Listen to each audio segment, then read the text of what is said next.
Yeah, go for it. All right, Sarah, so how has this build-up gone? Because I guess you've had a couple injuries spike up over the last couple months, but it seems like you're here, so you're doing it. Yeah, I'm really excited for the race. It's been a very different build-up for sure than other ones. Obviously coming off the longest injury of my career, the IT band, and then I had 4 months basically of running before this. Usually I start my build-ups then, but I was just like starting to run.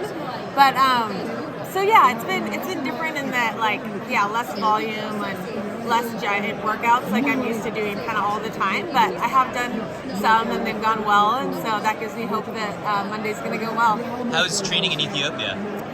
It was a bummer because unfortunately I was only there a very short time, 2 weeks, and I had like kind of back-to-back sicknesses, like one from Lisbon and then got over that and then got COVID, and so training kind of got derailed by that. But I did get in a lot of hills, which is what I was really wanting to do there, summer there, and it was good for other reasons, like with my kids and our charity and different things. But yeah, I was really hoping to mix it up with this team I enjoy training with there. But I was like either had a fever, coming off a fever the whole time, so it was not great training wise. In your marathoning career so far, you've mastered and nailed the flat, fast courses. And so now this time around with Boston, doing some of that hill training, I guess, what sort of adjustments have you made to prep for something like this? And then it's so weird because then you have to shift gears again for Orlando, where that's going to be a fast, flat course. Yeah, I think you run hills constantly in Flagstaff, and I think, I just haven't run as many recently, just it's more circumstantial, just kind of like what I'm excited about at the time.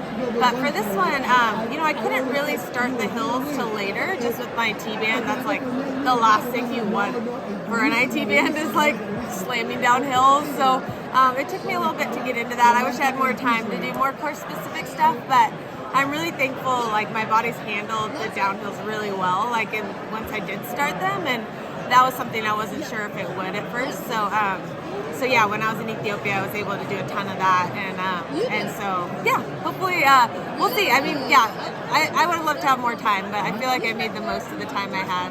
When you look at this field, and there's so many women who have run under 218, under 220, for you personally, how do you kind of approach putting yourself into the mix? And I guess part of it is that there are no pacemakers. It's a pretty unforgiving course in that second half. So it really, PRs can go out the window sometimes, but how do you mentally put yourself in that kind of conversation to finish podium, top 5, or whatever it might be?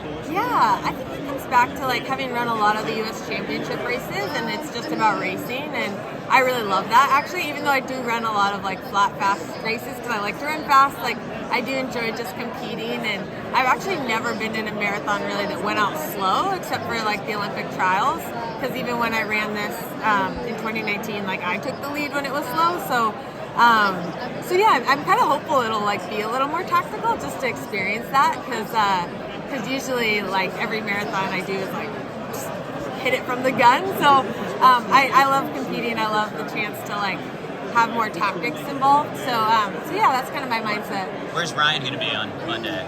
I don't know. I think he'll go to the start with me, and then I know when I was watching him a lot, you'd get on this bus and you'd miss almost most of the race. You'd be watching it on your phone, basically. But so he'll probably be doing that. All right, gotcha. Well, best of luck on Monday. Thank you.